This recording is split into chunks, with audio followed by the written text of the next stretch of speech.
রাজধানীতে বেশি বাড়লেও সারা দেশেই বেড়েছে ডেঙ্গুর সংক্রমণ, বাড়ছে আক্রান্ত ও মৃত্যুর সংখ্যাও। তবে ডেঙ্গুর চিকিৎসা নিয়ে জনসাধারণের মধ্যে সচেতনতার অভাবে শিশু রোগীর সংখ্যা বাড়ছে।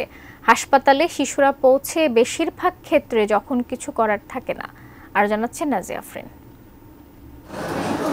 4 বছরের মা হারা সিয়াম মাত্র 3 দিনের জ্বরে সংজ্ঞাহীন। এলাকার ডাক্তারের কাছে চিকিৎসা করাচ্ছিলেন বাবা।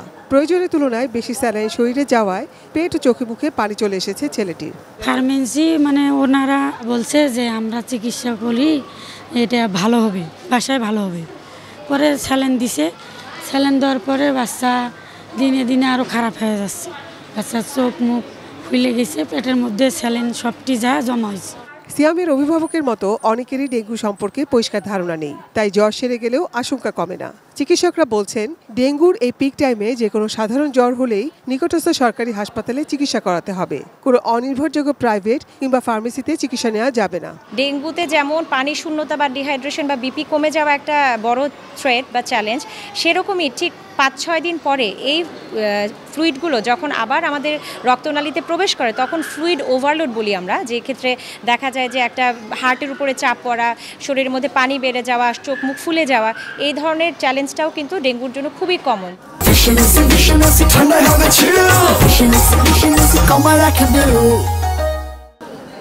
সারা দেশে ডেঙ্গুর প্রকোপ বাড়ায় রাজধানী শিশু হাসপাতালে বিশেষ ডেঙ্গু কর্নার খোলা হয়েছে। আইসিইউতে রাখা হয়েছে বিশেষ ব্যবস্থা, কারণ ডেঙ্গুর মৌসুমে শিশুরা আক্রান্ত হলে খুব দ্রুতই আশঙ্কাজনক অবস্থায় পৌঁছায়। আমরা যখন জ্বর থাকে সেই সময়টুকু পার হয়ে গেলে খুব খুশি হয়ে যাই। আর ডেঙ্গুর মেইন ক্রিটিক্যাল ফেজটাই শুরু হয় আসলে যখন জ্বরটা সেরে যায়। বাচ্চাকে প্রচুর তরল খাবার খাওয়ানো, তরল পানি এবং তরল খাবার, এবং সাথে ছোট বাচ্চার 2 বছরের বাচ্চা ব্রেস্ট ফিডিং করানো, হাই গ্রেড টেম্পারেচার। এই ক্ষেত্রে হলে আমরা তো অবশ্যই বলবো যে আপনার সাথে সাথে নিকটস্থ হাসপাতালে ভর্তি হবে, এবং এটা ডেঙ্গু সাইন, এটা আপনার বাসায় তখন চিকিৎসা নেওয়া সম্ভব।